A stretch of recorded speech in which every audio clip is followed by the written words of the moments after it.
I know growing up, we didn't talk about mental health. It wasn't talked about because people would get judged for it constantly. Talking about it almost makes it feel more real. I thought that I was the only one, and I think that that's pretty common, thinking I'm the only one that feels this way. It happens to so many people, like 1 in 5 people for like a certain age group. And a lot of people at school experience it differently. There's been like multiple suicides at our school, and it's really tough to talk about. I think it's been really eye-opening for students to see the seriousness and how real suicide is.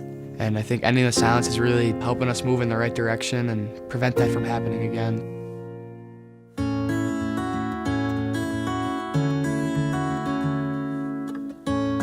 Ending the silence to me means that we're putting a different definition on mental illness. I didn't really realize how serious of an issue mental illness was. It's really good to just talk about and that it's okay to talk about mental illness. And it's not something that should be like a person should be defined by.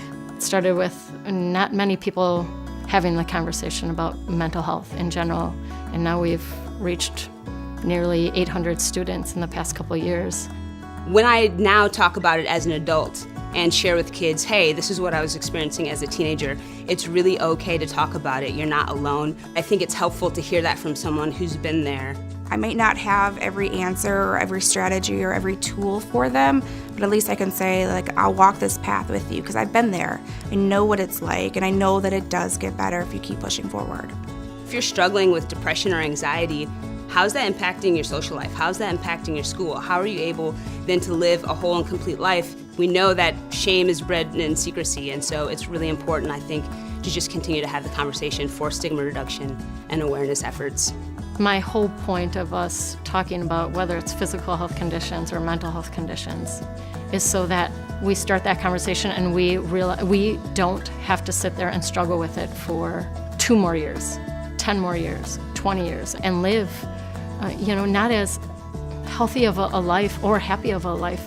When we first do the presentation, they have no insight that we are people with lived experience. They automatically just think that we are a counselor or a therapist. And the second that they find out that we are people with extensive mental health histories, now living in recovery, that gives them a lot of hope. It really opened my eyes to see, like, I could be walking through the hall with someone who's dealing with that and not even know. Mental health doesn't look a certain way. It looks like me, it looks like Lexi, it looks like in so many different ways, and that it's important that we really squash the stigma surrounding that because it doesn't look a certain way. It looks like me.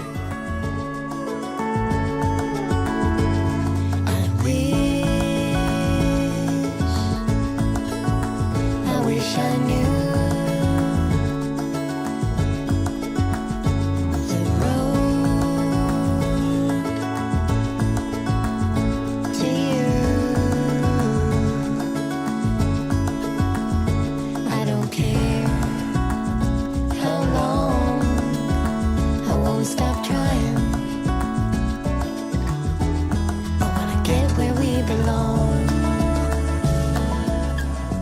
I think a lot of times we think that there has to be like this grand traumatic event that people come from in order to like have this what's called a mental health issue. But mine was just a breakup that was really devastating in high school that just seemed to kind of rock my world. And I remember at that time feeling so lonely because nobody else was having this kind of profound reaction. I can only imagine that there's other students nowadays that can feel like their identity is this relationship or identity in something else, and when that is done, you just feel like, well, what am I supposed to do now? My parents had gotten divorced for the second time when I was 12. I was going through puberty, struggling with my sexual identity. My mom had gotten lupus, and so it was a really tumultuous time in my life. And I found myself attempting suicide for the first time when I was 17. If you haven't really experienced that, it's a really harrowing thing. It's hard to talk about. And after I got out of the hospital, I just found that I didn't feel like I could really connect with people or really couldn't talk about it much. My experiences of hospitalizations and depression and anxiety and self-harm, those are some really bad times for me, but being able to step in front of students and say, I've had those experiences, but I've also had some really good times too, I think is a pretty awesome thing. So it's like a ripple effect. You know, Gabby and Lexi start and they tell their story and talk about mental health concern, and then that one other student tells the story, and then somebody else to be like, oh, if she has the courage or he has the courage to say something, you know, I'm going to. Since I've dealt with a little bit of depression and anxiety in high school, the program has really shown me that I'm not the only one, and I don't have to be afraid to have those feelings.